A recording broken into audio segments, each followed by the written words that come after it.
Va ora in onda la rassegna stampa.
Buenos dias, dias. Buongiorno a tutti quanti voi, una cordiale buona giornata, gentili ascoltatori, benvenuti alla rassegna stampa. Sono le ore 8:36 di oggi, mercoledì 19 agosto 2026, e quindi entrate pure qua all'interno di questo consueto appuntamento mattutino di informazione, perché Radio Libertà vi spalanca le porte dello spazio con la lettura del meglio dei giornali odierni in edicola. Il tutto in compagnia del sottoscritto Lorenzo Grossi, collaboratore del sito della radio e ignominiosamente padrone di casa provvisorio di questa fascia oraria. Un caloroso e affettuoso saluto al qui presente Francesco, regista valido e sempre più che mai prezioso.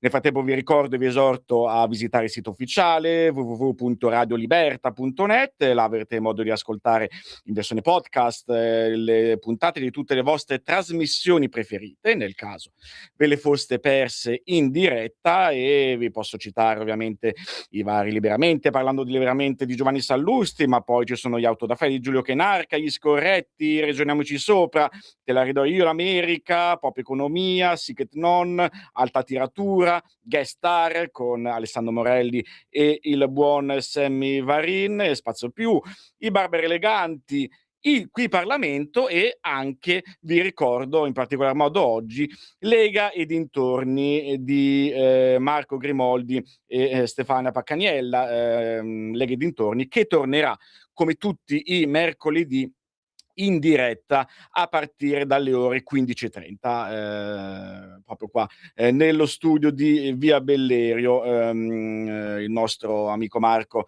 avrà con sé un altro ospite da un'altra sezione della Lega, una delle tante sparse in tutta Italia. Nel frattempo noi abbiamo cominciato la puntata di oggi ascoltando il ritmo incalzante di Bang Gong, Get It On dei T-Rex, brano del 1971 in pieno stile glam rock britannico, una canzone che in precedenza era uscita con il solo titolo di Get It On, per poi essere ribattezzato con l'aggiunta appunto di Bang Gong, per non confonderlo con l'omonimo brano del gruppo Chase. E allora, parafrasando il ritornello eseguito da Mark Bolan e da tutti gli ex Tyrannosaurus Rex, scatenatevi, fate rumore. E come potete farlo? È molto semplice, perché potete scrivere un messaggio WhatsApp al numero 340 670 9659. Io cercherò di dare come sempre voce a tutti coloro che vorranno esprimere le loro pacate opinioni,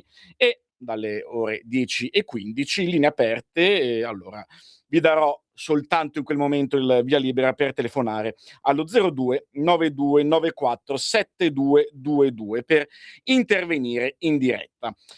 Noi nel frattempo cominciamo la rassegna, partiamo oggi da uno dei due casi che tanto tiene banco in maniera alternativa in questo mese d'agosto, perché o si parla di Trump oppure si parla di Ranucci. Diciamo che forse questo è l'unico elemento che vanno in comune questi due personaggi, molto molto diversi tra loro, ma ogni giorno ce n'è una inevitabilmente da ambo i lati, su entrambi i fronti, anzi neanche giorno dopo giorno, mai quasi ora, per non dire minuto dopo minuto. Dopo vedremo eventualmente se ci saranno dei aggiornamenti proprio live, leggendo le agenzie. Nel frattempo, partendo dal buon Sigfrido Ranucci, dal Corriere della Sera, ieri giornata abbastanza importante per vari motivi. Innanzitutto perché il conduttore di Report è tornato nuovamente a farsi vedere in pubblico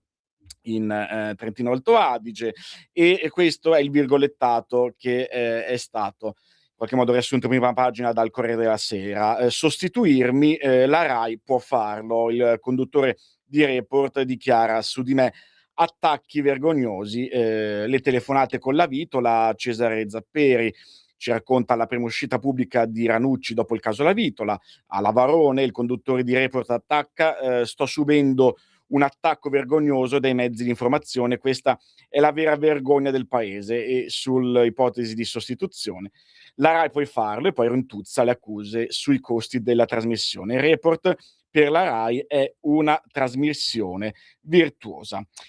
Il quotidiano di Via Solferino analizza ovviamente il dossier riguardante il rapporto La Vitola Ranucci, e andiamo a pagina 10 con appunto il ritorno di Ranucci in pubblico. La Rai può far di me ciò che vuole, difende il rapporto con il faccendiere, non solo lui voleva, candidarmi e paragona Report al Giubileo, un paragone abbastanza azzardato, però le altre novità che riguardano le ultimissime ore, sono, altre telefonate con la Vitola, con l'irritazione del giornalista per l'amico indagato. Si cercassero quel, Corrado, in riferimento al presunto camorrista citato dagli arrestati, a, parlarne è Ilaria Sacchettoni a pagina 11, che scrive che, consapevole degli ostacoli, Walter Lavitola mette in conto possibili effetti collaterali nella realizzazione del proprio piano. È già stato perquisito dai carabinieri del nucleo investigativo quando, il 5 luglio scorso, avverte un'amica brasiliana delle conseguenze in arrivo. Se sarò in galera sarà difficile per me tener d'occhio le cose. Stanotte proverò a fare ancora qualcosa, ovvio che mercoledì mattina verrò interrogato se mi arrestano, come penso. Spero di no, ovvio, ma, mi arresteranno mercoledì mattina presto. Questi erano le dichiarazioni al telefono di Lavitola. L'esperienza carceraria vissuta lo aiuta, dice.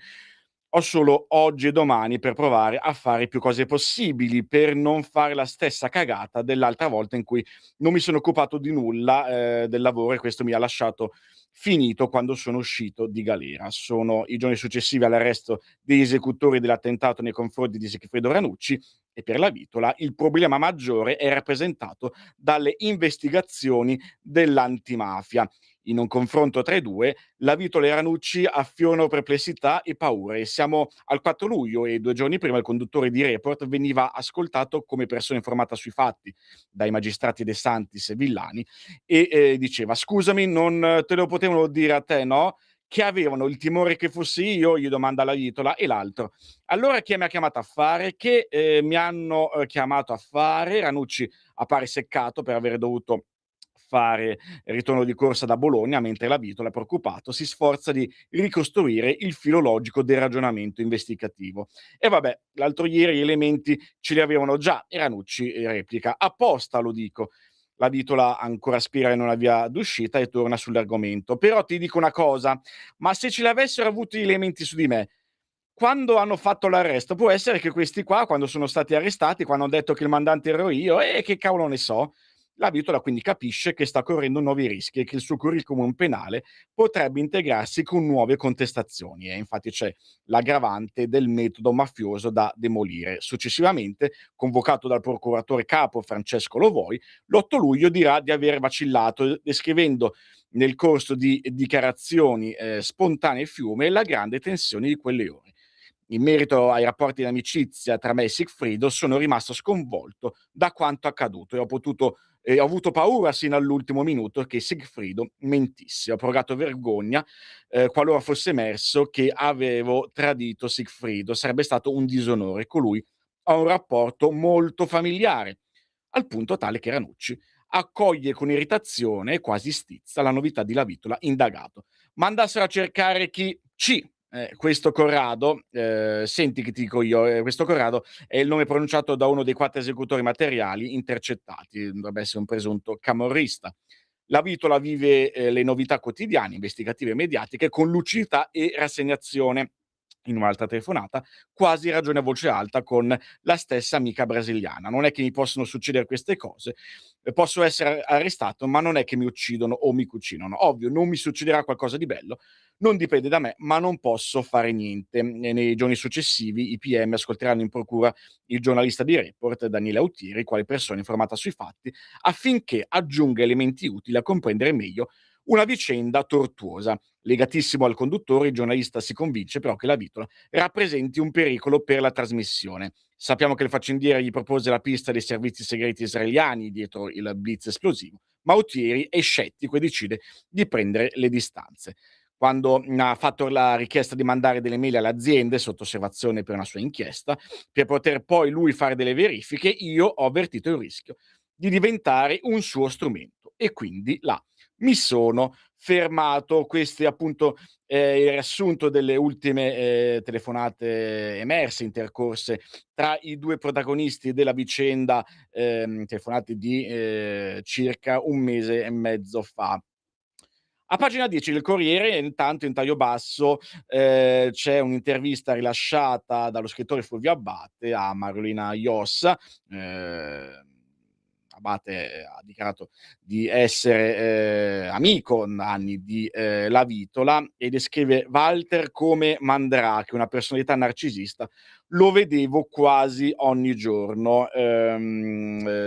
Abate poi aggiunge che Lavitola desiderava davvero che Ranucci entrasse in politica. L'ho visto dispiaciuto per avere fatto del male all'amico. Nel frattempo, invece, a pagina 11 si parla del loro ultimo incontro, quello tra a settembre, l'avviso di possibili attentati. Stiamo parlando ovviamente del settembre del 2025, l'ultimo incontro tra Lavitola e Ranucci, e l'idea del faccendiere era quello di farsi affidare la produzione di Report, mentre l'avvocato difensore di Lavitola dice che il suo assistito avvisò Ranucci dei rischi che correva un mese prima dell'attentato. In tutto questo poi, come a contorno c'è la polemica tutta giornalistica tra editoriale e social, tra Antonio Polito e Marco Travaglio. Continui botta e risposta tra i due, con Polito che ha definito il direttore del Fatto Quotidiano Travaglio il Raio, e grande esperto di bufale. E poi sono state contestate alcune inesattezze, e anche qua ci sarà in qualche modo da divertirsi. Si fa ovviamente per dire. Di Ranucci, vediamo un attimo che come ne parla Repubblica, sempre inerente alle ultime novità. Pagina 8, la Vitola puntava a Report, volevo produrlo io stesso, così mi sarei sistemato. Il faccendiere ha raccontato al GIP l'interesse a creare una società per vendere il programma. Sono stati molteplici i tentativi di sfruttare l'iniziale difesa da parte del giornalista. In taglio basso, Concetto Vecchio parla di no comment e messaggi cifrati, il show del legale vicino a Fratelli d'Italia. Sta parlando, come già citato, di Sergio Cola, 84 anni, avvocato campano, che è stato deputato nelle fila di Alleanza Nazionale. L'ex direttore dell'Avanti l'ha scelto come suo legale, in quanto l'aveva già difeso nei processi con Berlusconi.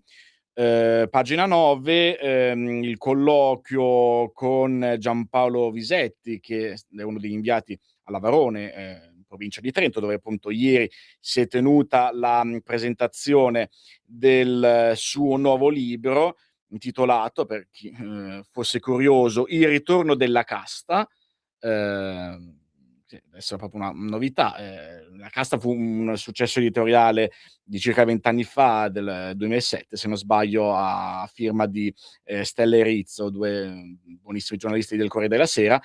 A quanto pare però quindi non si tratta del libro incriminato, fra mille virgolette, quello in cui Ranucci aveva raccontato non solo la sua vita, ma anche alcune chiamiamole così, liaison dangereuse, ecco, con anche con alcune donne e con alcune persone ipoteticamente vicine ai servizi. Non si è mai capito se questa fosse una autobiografia vera o fosse un po' anche romanzata. Comunque quel libro fece abbastanza scalpore una volta usciti i rapporti con la Vitola. La tesi del conduttore, che è tra i fan, dice: una regia dietro il mandante, Walter è un caso psichiatrico.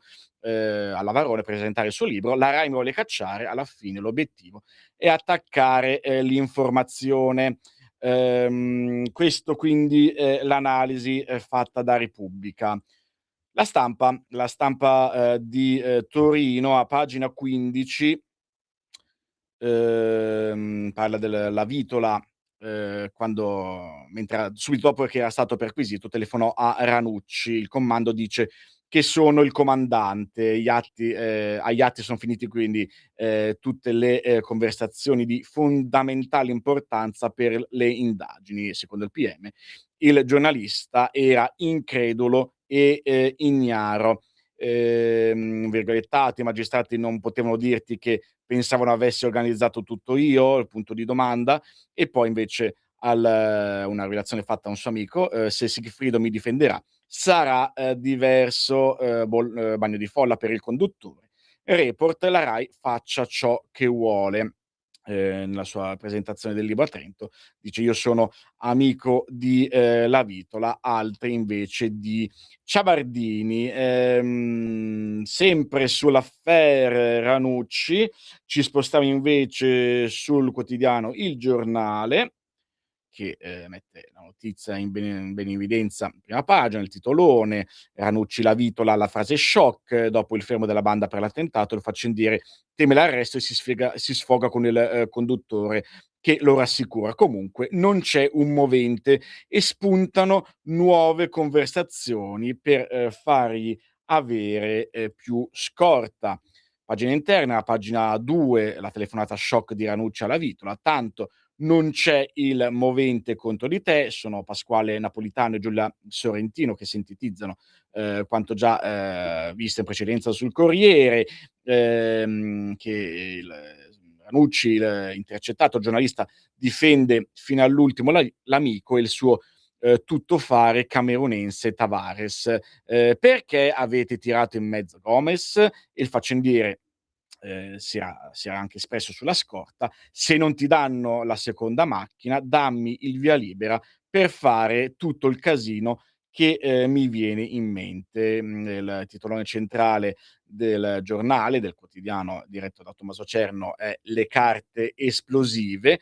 In taglio basso c'è anche un'intervista fatta da Francesco Boezzi a Chiara Colosimo, la presidente della commissione parlamentare antimafia. "Con quelle frequentazioni non può paragonarsi a Falcone. Falcone è un eroe della patria e paragonarsi a lui è un esercizio sconsigliabile", dice Chiara Colosimo. Boezzi le chiede: "Presidente, le ultime uscite su Falcone l'hanno fatta saltare dalla sedia?" "Sì, la destra italiana m'ha insegnato ad avere un rispetto maniacale delle istituzioni, proprio per questo Falcone non si può utilizzare in questo modo. Ci sono figure che appartengono alla storia delle istituzioni e dello Stato e che non possono essere strumentalizzate a seconda della convenienza del momento".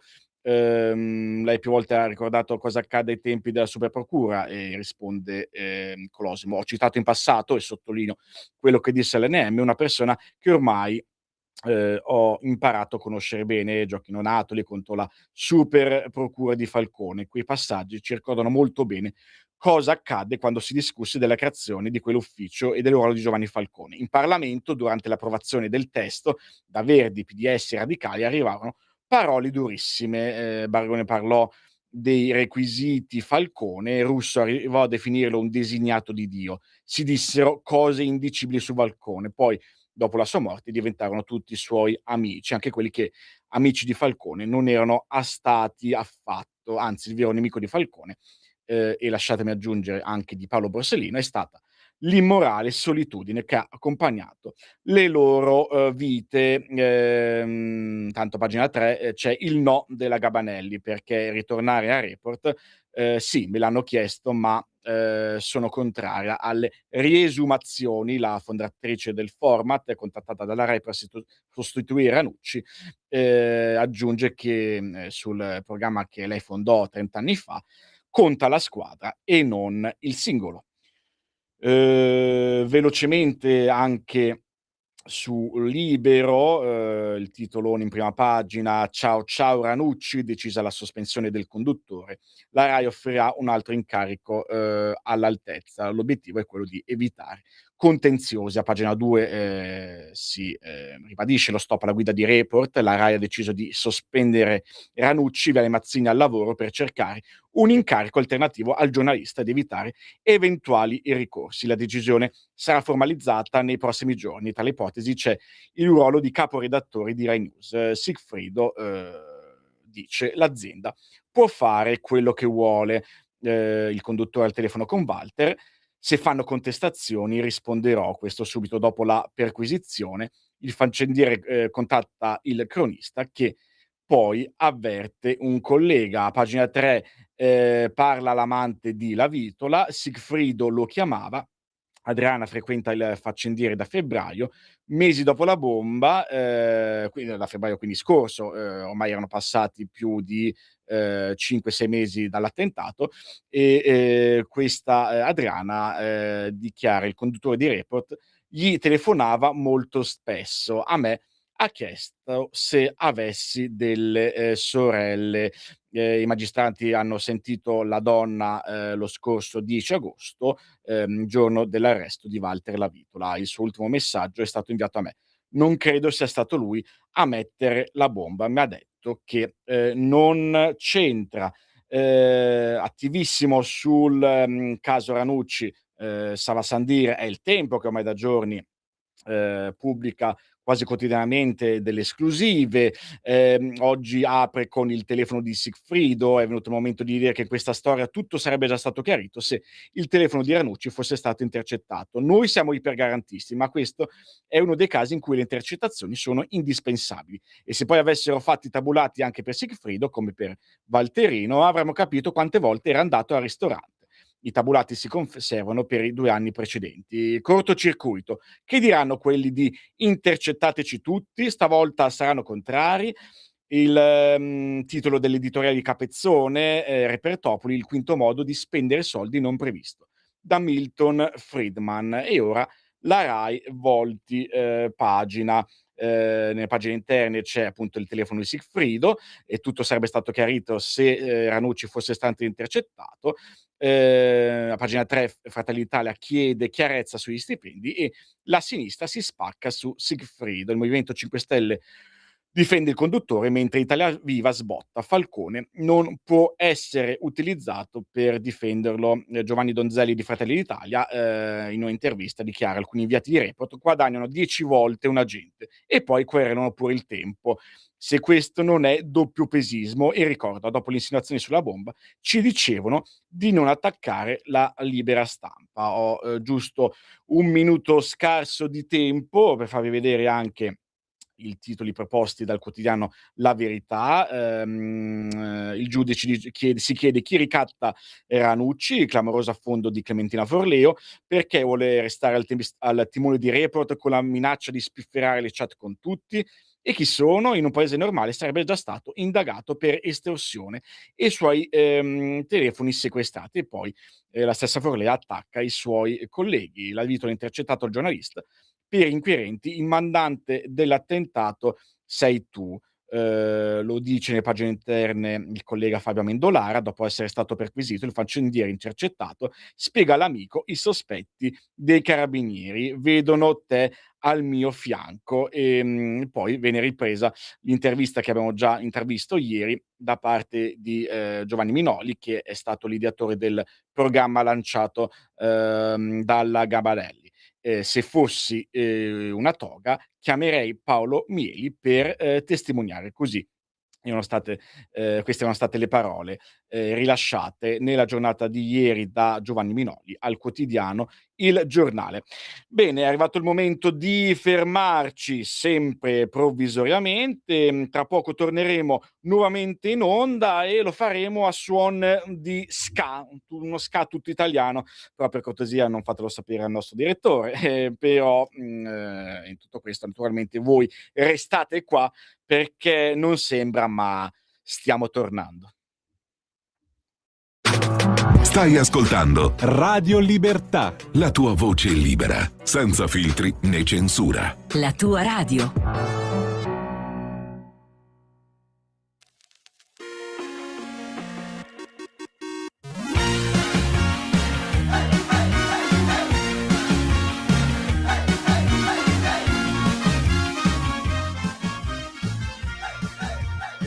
Se fossi qui dipenderei dalle tue tenerezze dette sul collo a bassa voce, ma lo sai, l'amore porta guai, si perde quasi sempre, c'è gente che Sarebbe meglio non si riprende più. Secondo le... Tu guarda me, prendo tutta la vita com'è, non la faccio finita, ma incrocio le dita e mi bevo un caffè.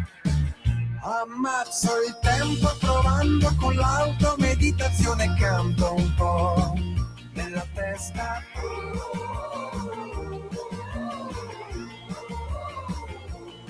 E mi rimetto ripulendo il mio salotto dal terribile ricordo che resta di te.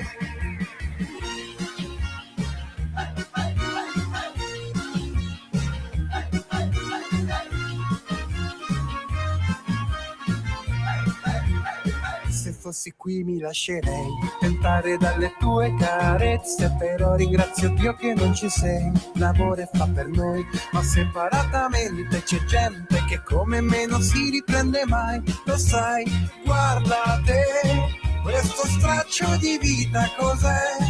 Non la faccio finita soltanto perché è pronto un altro caffè. Ammazzo il tempo provando con l'auto, meditazione, canto un po' nella testa.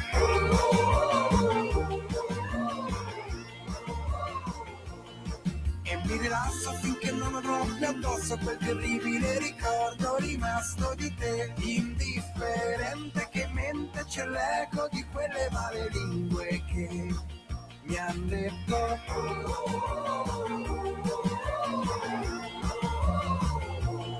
Ci sono cose su di lei che è meglio non sapere mai, sa che ricordo mi resta di noi.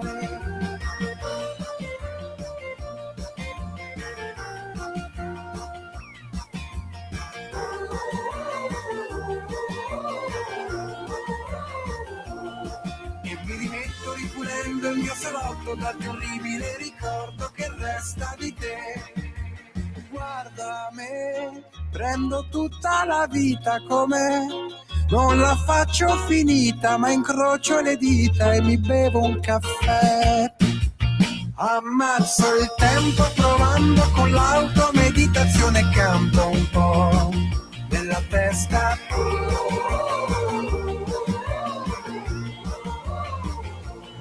E mi rilasso finché non avrò più addosso quel terribile ricordo rimasto di te. Indifferente che mente c'è l'eco di quelle male lingue che mi han detto.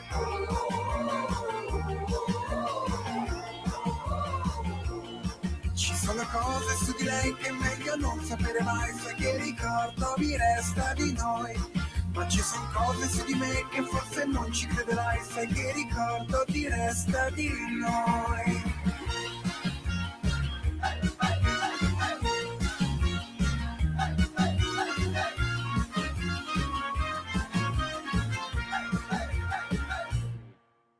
Di nuovo qua, in onda, in diretta su Radio Libertà con la rassegna stampa indegnamente a cura di Lorenzo Grossi. Sono le 9.05, il buon Max Gazzè ci ha appena raccontato la vita com'è, o perlomeno la vita com'era, visto che stiamo parlando di un successo estivo del 2016. E voi intanto, se avete qualcosa da chiedere, da dichiarare, da esprimere, non siate timidi.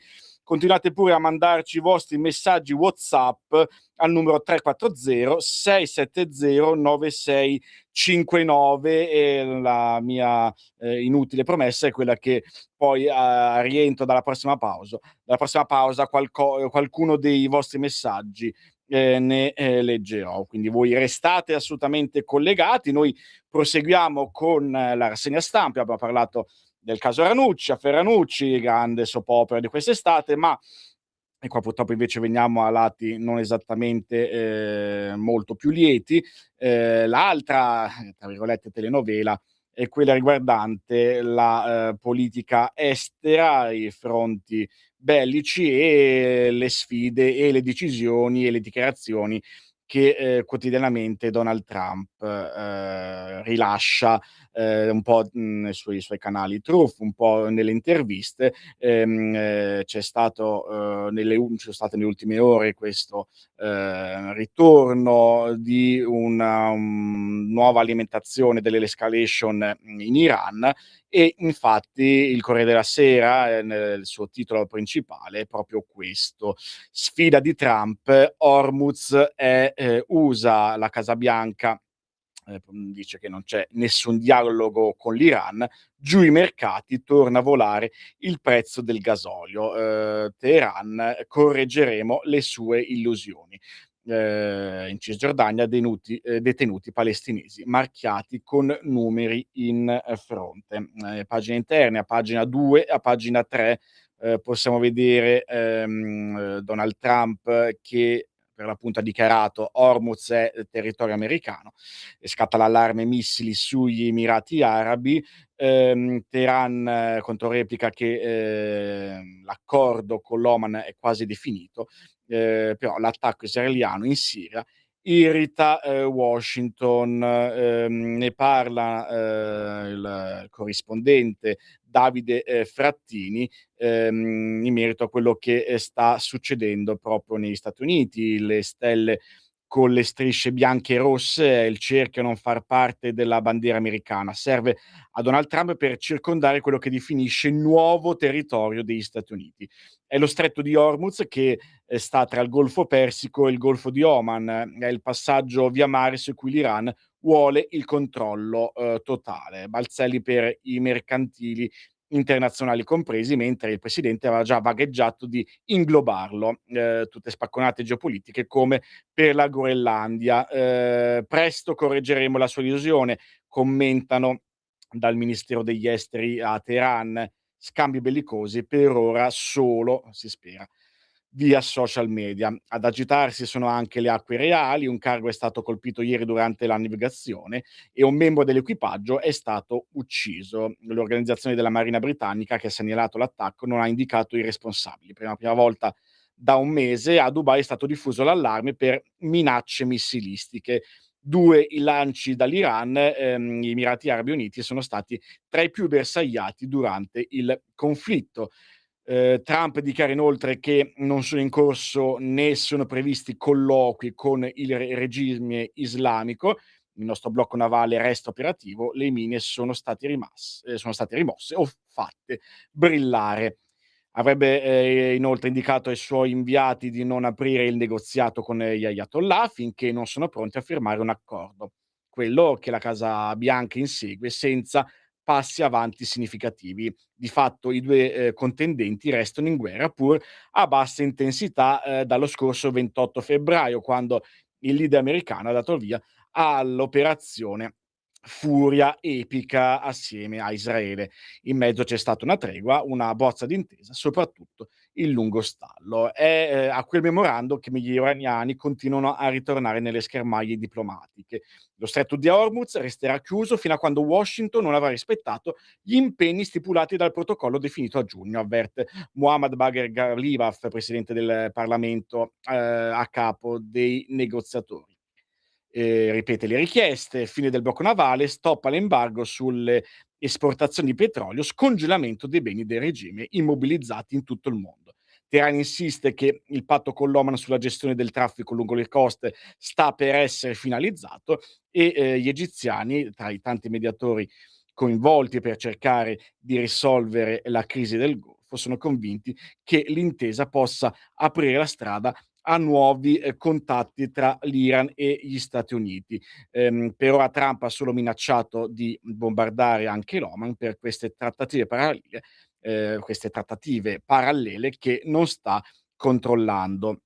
The Donald sembrano riuscire a contenere neppure l'alleato e l'amico Bibi. Il presidente israeliano Netanyahu ha ottenuto che le truppe inizino il ritiro da oltre la metà di Gaza solo quando il disarmo di Hamas sarà totale, eppure la ricostruzione della striscia in macerie potrà cominciare solo allora. Netanyahu allontana così la speranza presidenziali di poter proclamare un successo in Medio Oriente per il suo Board of Peace. L'esercito ha di nuovo intensificato gli accordi per eliminare i comandanti di Hamas.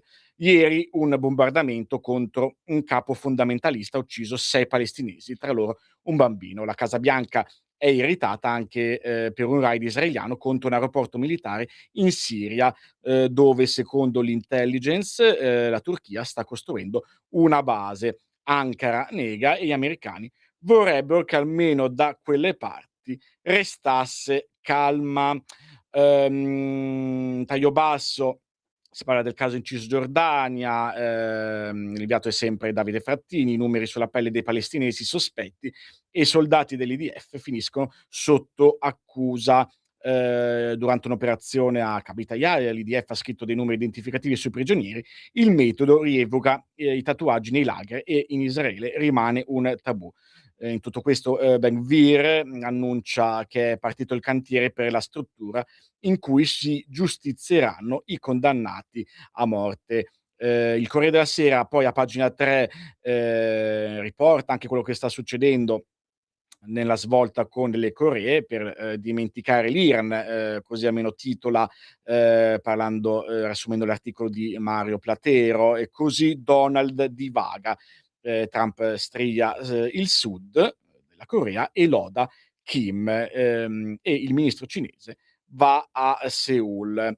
Guido Olimpio ci racconta il rapporto tra CIA, Pentagono e alleati, adesso la Casa Bianca stringe la morsa anche su Cuba.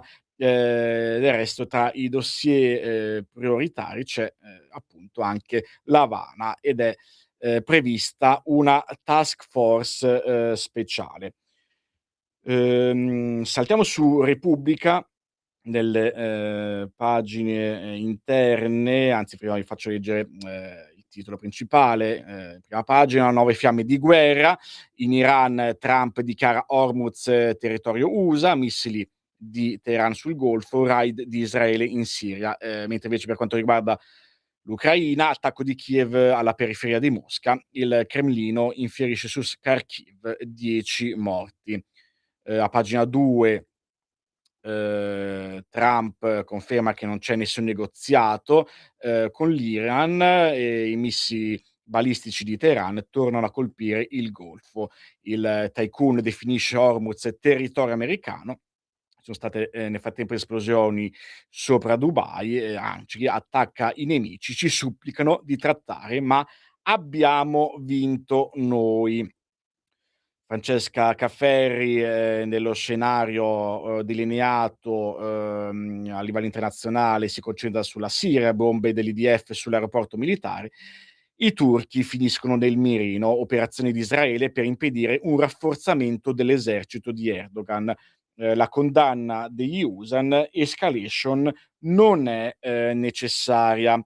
A pagina 3 Anna Lombardi, inviata a New York, intervista invece Scott Ritter, che è l'analista dei Marine, ex capo degli ispettori ONU in Iraq fra il 91 e il 98, che per primo sostenne che non c'erano elementi per scatenare la guerra a Saddam Hussein, dichiarando che pubblicamente perché Baghdad non aveva armi di distruzione di massa. Ritter dichiara: gli Stati Uniti sono in un pantano, la guerra ormai è persa.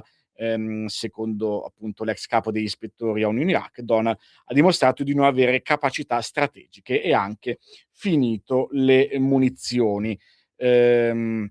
Sull'altro fronte, o meglio in realtà restando in Medio Oriente, Gabriella Colarusso parla dell'ex di Fatah, il capo di Hamas, il summit segreto tra i nemici per conquistare la Palestina. Si sta parlando di Dahlan e Halaya, che hanno discusso al Cairo del piano per battere la vecchia leadership di Abu Mazen nel voto di novembre. Ma la premessa è il riconoscimento di Israele e degli accordi di Oslo. Niente più brigate al-Qassam, bracci armati, Kalashnikov e sermoni. Questo almeno vorrebbe essere l'obiettivo futuro. Repubblica, tuttavia, nelle pagine 6-7 ci aggiorna per quanto riguarda la guerra in Ucraina. Pagina 6, l'attacco a Mosca più duro, quasi 800 droni ucraini si abbattono sulla Russia. Secondo il sindaco 620 puntavano verso capitale, colpite centrali e altri poli logistici di Vilbers. Il Cremlino infierisce su Kharkiv, 10 morti, e Kiev commenta: è stato un atto brutale. A pagina 7, sciame enormi e invisibili, ecco perché eludono le contraeree di Putin, quindi questo è un po' come sta avvenendo il contrattacco dell'Ucraina. Kiev ne produce ormai 100.000 all'anno, sfruttano la scarsità di velivoli radar del nemico e sono sempre più sofisticati e letali. Diamo uno sguardo anche alla Verità, in particolare a pagina 16. Trump provoca lo stretto di Hormuz americano. Per Kushner i colloqui con Teheran sono più intensi, ma i Pasdaran si dicono pronti all'intervento militare per rompere il blocco navale. Negli Emirati scatta l'allerta per i 2 missili iraniani e secondo i media la Russia invia materiale bellico Ayatollah. Centropagina c'è la fotonotizia, l'IDF scrivono numeri sulla fronte dei palestinesi e Israele ha confermato l'episodio. In un corso militare del villaggio di Kabatia in Cisgiordania alcuni soldati hanno scritto con i pennarelli numeri sulla fronte dei palestinesi fermati. Un filmato diffuso lunedì mostra un uomo con la fronte contrassegnata dal numero 44. L'IDF hanno ammesso l'episodio, tramite un comunicato hanno dichiarato: i comandanti hanno chiarito alle truppe la gravità dell'atto. Intanto il ministro israeliano della sicurezza nazionale Ben-Gvir ha annunciato l'avvio della costruzione del centro per le esecuzioni capitali.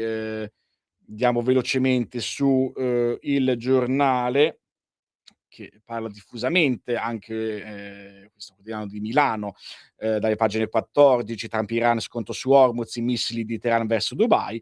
Trump sui social dice appunto che Hormuz è americano, il regime controreplica, si illude, il canale resta chiuso. In taglio basso Chiara Clausi parla del doppio gioco dell'Oman dietro alle minacce di Trump, mentre a pagina 15 Luigi Guelpa descrive la strage russa a Kharkiv e l'offensiva in Donbass. Fedorov invoca il voto, dice le vittime colpite anche Kherson, Zaporizhzhia e Sumi. L'ex ministro sfida Zelensky: la democrazia non sia ostaggio di Mosca. Diffusamente ne parla anche La Stampa, a proposito sempre di temi internazionali. Da pagina 8, la tregua è finita, Iran all'offensiva, la crisi contagia Siria, Golfo e Mar Rosso.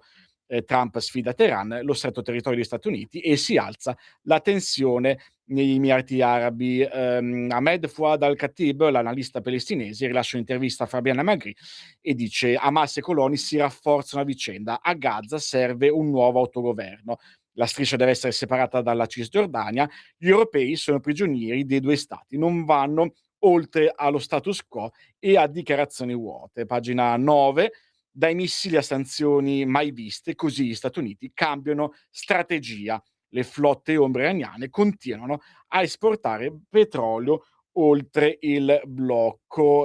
Prima della pausa vi faccio vedere anche appunto sul fronte della guerra, Putin arma l'inverno contro l'Ucraina, raid sulle centrali, inizia l'offensiva del gelo. E interessante anche quello che succede, la novità di ieri pomeriggio, perché dopo la Germania che aveva congelato il trasferimento della dominante somala, poi c'è stata anche la notizia secondo cui la Svizzera apre un altro fronte, Berna rispedisce i migranti in Italia, Meloni spiazzata dalla nuova crisi. Quindi perfetto, ci fermiamo qua. Tra pochissimi minuti passo indietro brevissimo di un mese esatto. Voi restate qua perché adesso va in onda un Qui Parlamento e noi ci ritroveremo tra pochissimo. Noi stiamo tornando.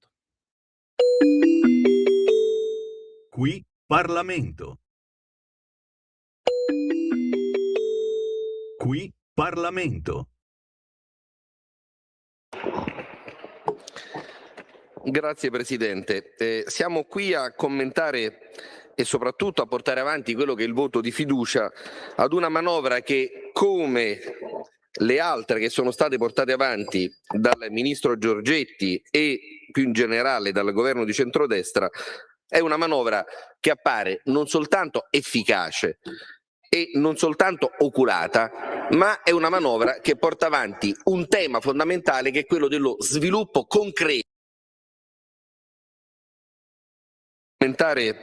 e soprattutto a portare avanti quello che è il voto di fiducia ad una manovra che, come le altre che sono state portate avanti dal ministro Giorgetti e più in generale dal governo di centrodestra, è una manovra che appare non soltanto efficace e non soltanto oculata, ma è una manovra che porta avanti un tema fondamentale che è quello dello sviluppo concreto, dello sviluppo reale e non dello sviluppo reale.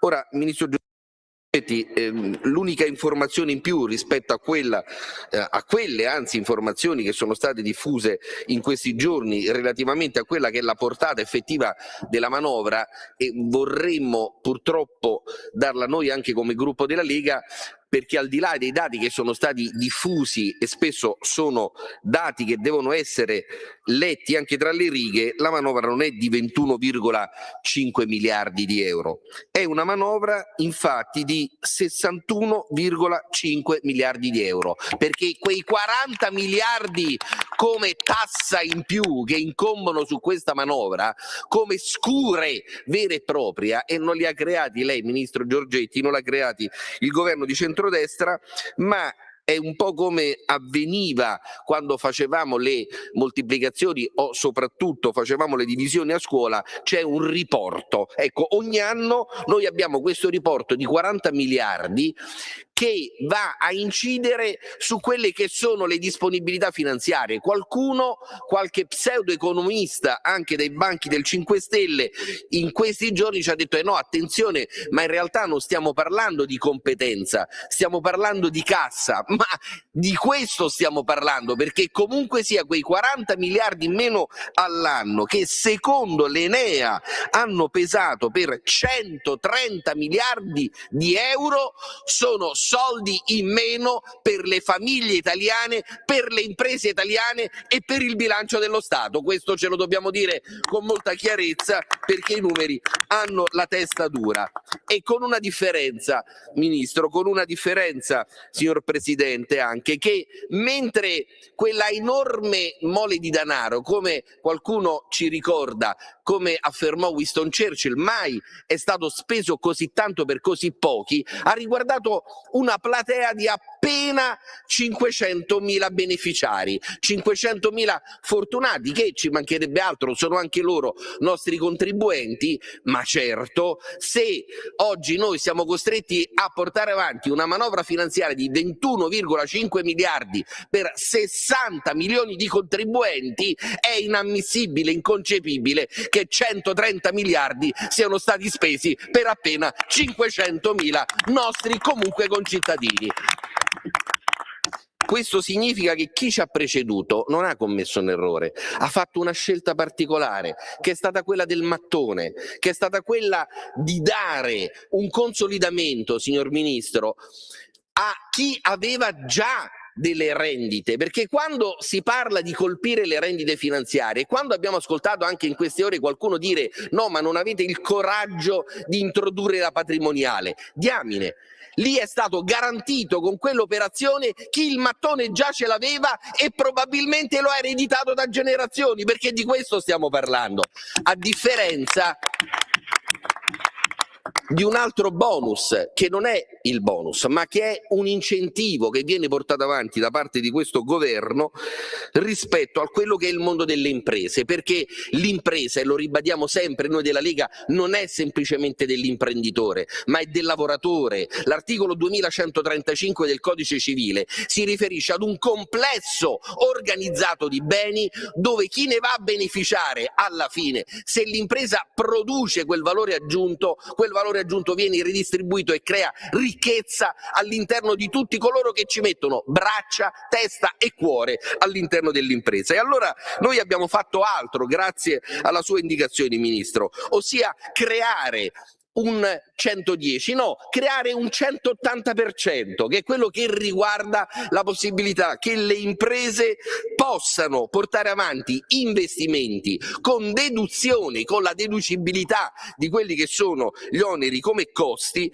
con risultati che sono sotto gli occhi di tutti. Qualcuno ci dice no, ma state portando avanti numeri inventati, e non è così, perché dato che sempre la matematica ha la testa dura, caro Presidente, per essere più chiari, una società di capitali, una SRL o una SPA che fa un investimento di 1 milione di euro, grazie alla maggiorazione del 180% ha un risparmio sull'Ires di 430.000 euro che vengono reinvestiti sull'azienda, che vengono reinvestiti in posti di lavoro.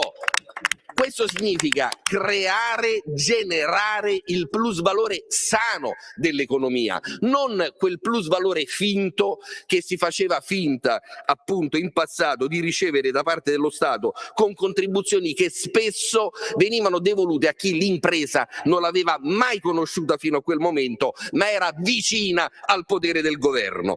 E allora un altro elemento fondamentale di questo incentivo che è stato creato riguarda la destinazione, perché avendo esperienza di aziende, di imprese, soprattutto di società civile, il governo bene ha fatto a prevedere l'ipotesi del bonus del 180% che arriva fino al 50%, laddove però i macchinari devono essere installati in Italia, perché dobbiamo premiare l'italianità, la produzione e soprattutto il lavoro delle famiglie italiane. Certo, se si permetteva come in passato di prendere il macchinario e portarlo all'estero, magari in Cina, seguendo la via o il fiuto della seta, quei macchinari non avrebbero prodotto né ricchezza da tassare in Italia né tantomeno nuovo lavoro e nuova occupazione. Idem per quanto riguarda i pannelli fotovoltaici. Certo, c'è la necessità di portare avanti quelle che sono le fonti alternative, ma se queste fonti alternative poi vengono prodotte con i pannelli in Cina che bruciano carbone e poi ci vogliono far credere che noi dobbiamo essere assoggettati al Green Deal, allora anche in quel caso c'è qualcosa che non funziona. E allora ben venga il bonus anche del 180% per l'acquisto dei pannelli fotovoltaici, purché però siano prodotti in Europa e soprattutto con qualità ed efficienza che siano continentali e che non siano dall'altra parte del mondo.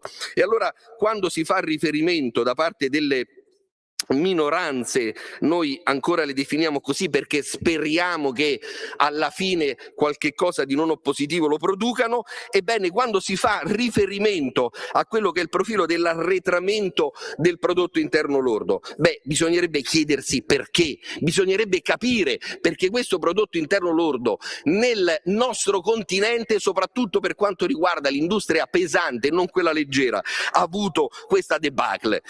Certo, non siamo stati noi ad appoggiare alcuni governi di sinistra centro all'interno di quella che era la più importante istituzione comunitaria, quindi nella Commissione europea, che hanno portato avanti questo folle Green Deal, non rendendosi conto di quella che è la ripartizione in giro per il mondo degli abitanti. Ma immaginate che cosa è successo in un'Europa di 450 milioni di persone, davanti a Stati Uniti che hanno una popolazione variabile tra i 330 e i 340 milioni di persone, davanti alla Russia 160 milioni di persone, davanti alla Cina 1 miliardo e 400 milioni di persone, l'India 1 miliardo e 2, noi abbiamo detto no, facciamo i fichi del pianeta, noi siamo i più bravi e i più belli sulla materia del Green Deal, non ci interessa se gli altri producono CO2 o producono inquinamento planetario, l'importante è che noi ne usciamo belli come classe dirigente.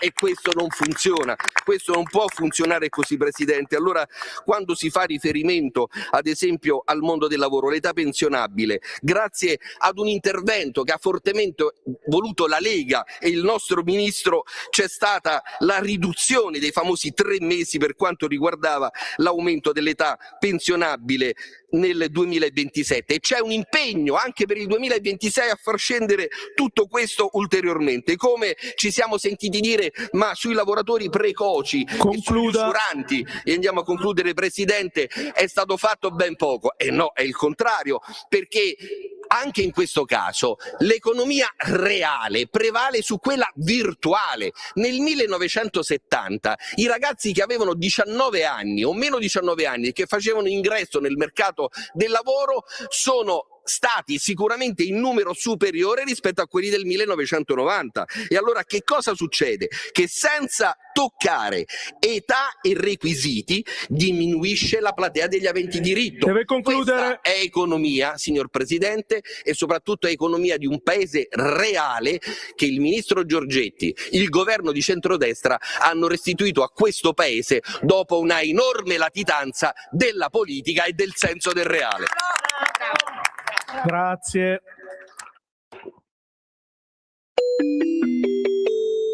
Qui Parlamento. Stai ascoltando Radio Libertà, la tua voce libera, senza filtri né censure, la tua radio.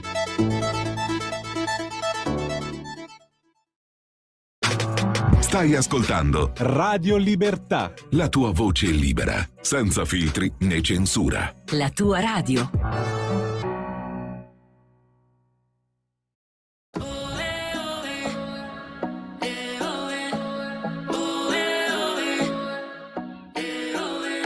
You knew from the day you were born that here in this place you belong.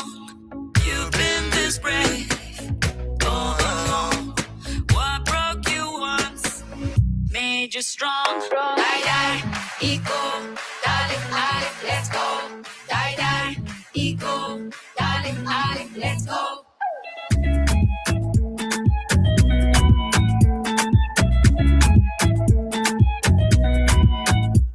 Come follow your desire. When there's a will, there's a way. You're the owner of that fire. No one can take it away. Sweat and blood to write your story. That is how you pave the way. You're about to reach the glory. Only one step away. All the highs and lows, all the tears and the pain. You've been there through it all, been through it all. Just do it again. Now you get to believe, I believe, 'cause you know what it takes to believe in my dream. At the top of your game, feel it, got everything you need it. Now bring it like you mean it, just like you mean it.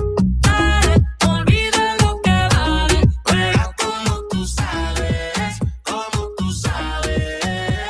And it's just contagious, you know. And it never fails. No, no, No one's getting tired.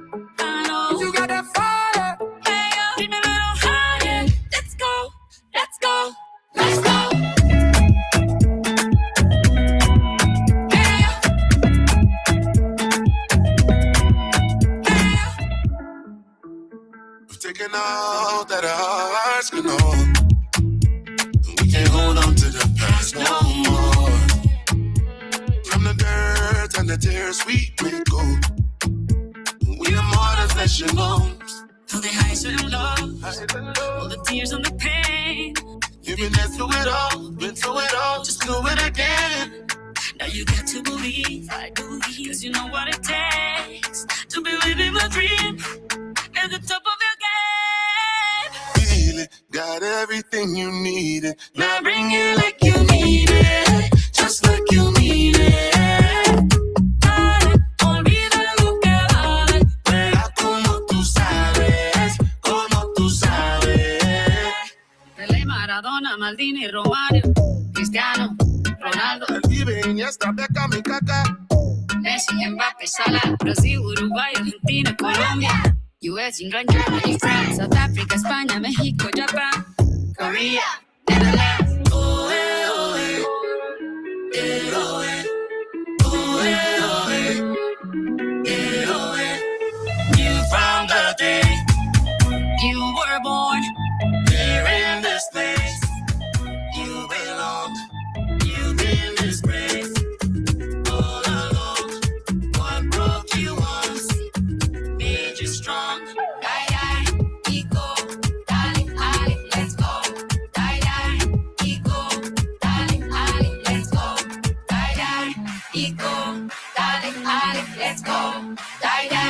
y go. Darling, darling, let's go. Eh già, era giusto un mese esatto fa, lo scorso 19 luglio, quando è andata in scena la finalissima dell'ultima edizione della Coppa del Mondo di calcio. La Spagna piega in finale ai tempi supplementari una strenua Argentina ridotta in 10 uomini, gol vittoria di Ferran Torres, e con la consegna del trofeo da parte del già citato Donald Trump e di Gianni Infantino al capitano Rodri, si chiuse definitivamente il palcoscenico negli Stati Uniti e anche in Messico e in Canada. E oggi invece ci ritroviamo al 19 agosto che, come giustamente il buon Francesco mi aveva ricordato, ormai siamo in procinto di ripartire con il campionato di calcio. Io non vedo l'ora, perché già sono passati appena 3 mesi da la mia personale delusione da tifoso, ma direi lasciare evitare. Però niente, il buon Francesco mi diceva che la sua Roma, la sua Magica, giocherà lunedì sera contro la Fiorentina. Loro prendono sempre molto comoda, no? Come tutti.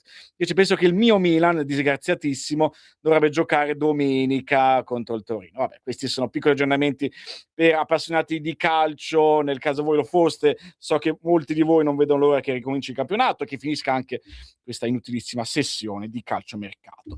Comunque, torniamo invece a cose, ma non so neanche se dire più serie, più leggere, perché comunque in questi giorni i temi di politica interna ci danno parecchi spunti. La domanda che io vi pongo, e fra poco torneremo sulla rassegna, ma prima di tornarci, il test che io vorrei fare è: chi avrà intervistato oggi il Corriere della Sera tra gli esponenti della Lega? Restate qua, ma perché, come promessa, prima io vorrei leggere qualche vostro messaggio, perché poi giustamente invece vi dico di mandare un WhatsApp e poi non ve li leggo, non sarebbe correttissimo. Allora, c'è Maurizio che ci chiede basta di leggere di Ranucci, ne riparleremo quando verrà candidato con il Movimento 5 Stelle.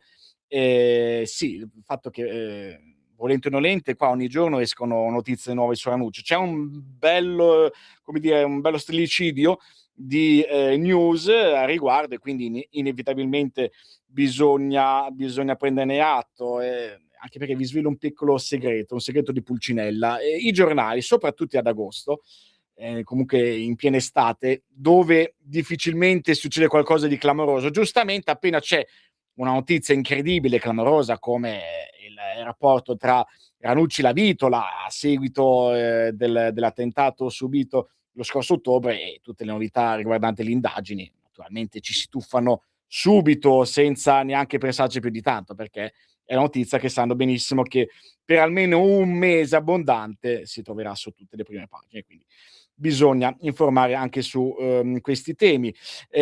Marco invece ci scrive: Israele che si difende da gente disarmata, inerme, tre punti di sospensione, democratici. Io non sono pro-pal, ma nemmeno idiota. E invece io vorrei venire a questo WhatsApp che mi consente di passare al prossimo tema. È un messaggio un po' lungo, cerco di leggerlo velocemente. Vorrei dire la mia impressione sulle questioni sorte all'interno della Lega. Salvini si era dedicato in modo esagerato da far studiare dal nord con il ponte sullo stretto. Per 2 anni non parlava che di quello, anziché di autonomia e federalismo, lasciando solo Calderoli a combattere contro i mulini a vento. Era giusto che prendesse in mano il progetto che tanto ci è costato ed era nel programma, ma lui ha trasformato questo progetto in qualcosa di o ponte o morte. Era ossessionato, doveva dare l'incarico e seguire i lavori, ma nient'altro. 2, tralascerei il caso Vannacci, perché in fondo Salvini lo ha messo alla prova e si è rivelato un omino piccolo, pertanto non gli farei una colpa, anzi. 3, Salvini si è dimenticato che la Lega è un movimento e non un partito, in quanto tale deve essere sempre in movimento per soddisfare le esigenze dei cittadini e non può essere né di destra né di sinistra né di centro, termini ormai superati, ma regole ferree da rispettare per la libertà di tutti i cittadini. 4 e ultimo, il Sud non può essere ignorato perché esiste, ma deve essere svegliato dalle sollecitudini del Nord, che rivendica una maggiore autonomia ed equità fiscale tra i cittadini del Nord e del Sud. E allora questo WhatsApp, devo dire, sicuramente critico nei confronti del segretario, ma scritto in maniera molto, molto pacata e ragionata, mi consente di passare con questo terzo blocco a quello che sta succedendo proprio all'interno della Lega. Allora, pochi minuti fa vi ho chiesto chi avrà intervistato il Corriere della Sera, visto che lunedì aveva dialogato con Attilio Fontana, che era stato molto critico con Salvini. Ieri aveva parlato con il presidente della Regione Veneto, Stefani, che invece aveva difeso il vice premier. Oggi, a pagina 12 del Corriere della Sera, c'è, eccola qua, Silvia Sardone. Silvia Sardone che parla appunto nelle pagine del Corriere della Sera, intervista a cura di Paolo Di Caro. Matteo ci ha portato al 34%, ma qualcuno se ne dimentica. Pontida no a passerelle, ora si discuta meno e si agisca di più. Silvia Sardone, eurodeputata e vice segretaria federale della Lega. Dove sta andando il suo partito?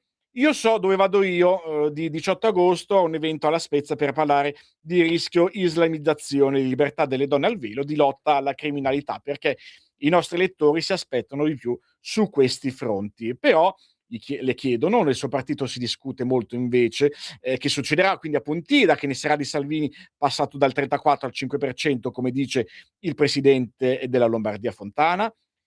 Forse se anziché discutere tanto si agisse alla gente interesserebbe di più, e tanti di noi lo stanno facendo. Il nostro segretario, peraltro rieletto un anno fa, ha portato il partito dal 5 al 34%, non solo quindi il contrario, ma questo qualcuno sembra dimenticarlo, e in Veneto e in Calabria i sondaggi dicevano il contrario della realtà. Ovvio che Salvini continuerà a fare il suo lavoro e che a Pontida ci si aspetta tanta gente, tante idee, perché è l'ultimo nostro storico appuntamento prima del voto, non una passerella. Però le regioni del nord chiedono che si torni a una Lega che non si occupi solo di temi alla Vannacci. E la risposta della Sardone è la seguente: ma guardi che noi su sicurezza, lotta alla criminalità, no alla migrazione clandestina, ci siamo sempre battuti dai tempi di Bossi. È stato sempre un tema centrale per noi e, a differenza di Vannacci, guardiamo avanti e non dietro, come sul tema del patriarcato o del femminicidio. Dicono che avete lasciato le istanze tradizionali in favore della Lega Nazionale. Io sono sempre stata per la Lega Nazionale, e sull'aver lasciato indietro le istanze dei ceti produttivi del Nord, dell'autonomia, autonomia e federalismo fiscale, nostri obiettivi da 30 anni, stanno diventando leggi dello Stato, proprio grazie a una Lega che rappresenta tutta l'Italia e che con questo segretario. Abbiamo il nostro ministro dell'economia, Giorgetti, quello per le autonomie, Calderoli, tutti i nostri ministri sono lombardi, abbiamo presidenti di regione. Credo che per portare avanti le nostre istanze tutti possano fare molto. Si può, se si vuole, anche organizzare associazioni specifiche, battere il territorio, si può ciascuno nel proprio ambito agire. Se poi si vuole un cambiamento delle procedure decisionali per fare le candidature, modifiche statutarie, allora questa è un'altra cosa. Insisto, ognuno se vuole può conquistare i voti. I ruoli di altissimo livello li abbiamo, senza chiedere, parafrasando Kennedy, che può fare la Lega per me, ma cosa posso fare io per la Lega. Questa è la politica come la intendo io. Questa, se volete appunto, non ve la perdete, l'intervista a Silvio Sardone a pagina 12 del Corriere, che nella medesima pagina parla del duello tra salviniani e nordisti, e quindi chi sta con chi dentro la Lega. Cesare Zapperi fa un elenco: Crippa, Durigone, Stefani nella truppa del segretario, i governatori ed ex contro. In Parlamento il leader può contare soprattutto sugli eletti, a Roma e Strasburgo, con qualche eccezione. Cioè poi si analizza anche la figura dei ministri, a Calderoli e Giorgetti. Tocca il ruolo di mediatori tra i due fronti per abbassare la tensione. Altra intervista interessante ce la propone il giornale, nelle pagine prima pagina 10, si parla, dell'attacco che arriva anche, da Massimiliano Romeo, la base, chiede rinnovamento, il capogruppo al Senato esce con un libro critico sul partito, e i leghisti però gli rispondono: "Se non condivide la linea si dimetta". A pagina 11, ecco qua, un'intervista a un altro, importante esponente di spicco della Lega, Claudio Durigon. Vogliono fondare un'associazione? Strano, per Vannacci erano contrari. Il vice segretario del Carroccio boccia le polemiche dei governatori nordisti. Il partito si difende con le battaglie, non con le poltrone. La Lega è una sola, lo ha detto Zaia in tutte le occasioni, compreso l'ultimo Consiglio federale.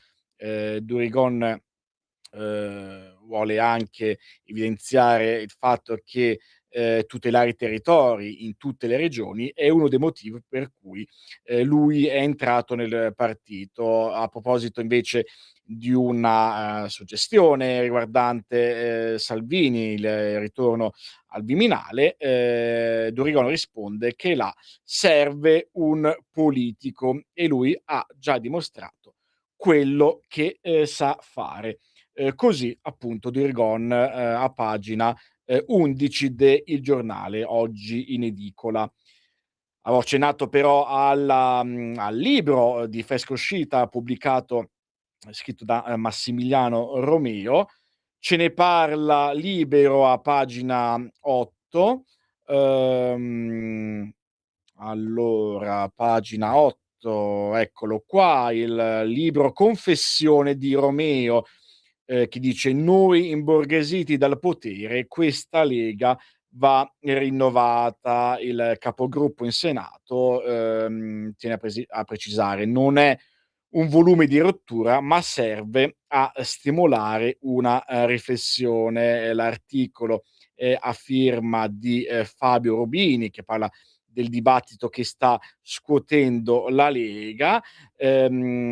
Romeo, a proposito per esempio della questione settentrionale, dichiara: "Nel libro scrivo che esiste, oltre alla questione meridionale, anche una questione settentrionale che oggi è più attuale che mai, e per questo è giusto rafforzare la coesione nazionale, è giusto mettere il Sud nelle condizioni di svilupparsi al meglio, ma bisogna consentire anche al Nord produttivo di essere al passo col resto d'Europa". E riguardo al partito, Romeo ammette che c'è un po' di scollegamento tra classe dirigente e, base. Il libro è disponibile da ieri, ma la presentazione avverrà domani al Caffè della Versigliana, dove Romeo sarà ospite assieme al governatore di Regione Lombardia, Attila Fontana, che per l'appunto, 2 giorni fa sulle pagine del Corriere era intervenuto, esprimendo, diciamo così, non escludendo il fatto che Salvini possa pensare a un passo indietro come segretario. E questo sarà un appuntamento da tenere sott'occhio, perché inizierà a dirci se l'ultimo tentativo di mediazione con Matteo Salvini sta facendo dei passi oppure no. Per la cronaca, perché penso di non averlo citato, comunque il titolo, del libro, pubblicato da Massimiliano Romeo si intitola "Fare la Lega, agenda per il rinnovamento". Comunque se siete, curiosi, qua a pagina 8 del quotidiano Libero, ci sono tutti, i dettagli, un diciamo così, una, piccola recensione su questo testo. Interviste che proseguono, anche sul quotidiano Repubblica. A pagina 12, appunto si sottolinea lo scontro, comunque anche, Romeo contro Salvini, basta con il Re Sole e con il sovranismo, il capogruppo al Senato e segretario del Carroccio in Lombardia attacca il leader in un volume nelle, librerie. Ci siamo imborghesiti e non abbiamo una linea chiara, va recuperato il vecchio celodurismo, mentre in taglio basso è Matteo Pucciarelli a intervistare, Susanna Ceccardi, che dice in maniera chiara, a proposito delle scissioni, che sono già state viste, lo fanno solo per le poltrone. 5 ministri lombardi, non si può dire che il Nord non sia stato rappresentato, sottolinea la, parlamentare europea. Il nostro vice premier ha la stragrande maggioranza della Lega. I dissidi interni ci danneggiano. Vi leggo qualche, stralcio dell'intervista rilasciata a Repubblica. Come si affronta questo problema? Cecade risponde: nelle sedi opportune. C'è stato un gran congresso l'anno scorso che è stato unitario. Quando sono nel Consiglio federale non sono una che dice sempre signor sì, porto anche la mia visione delle cose. Però dal congresso di Firenze è passato più di 1 anno, le chiedono, sono successe molte cose, come la scissione di Vannacci, la questione lombarda.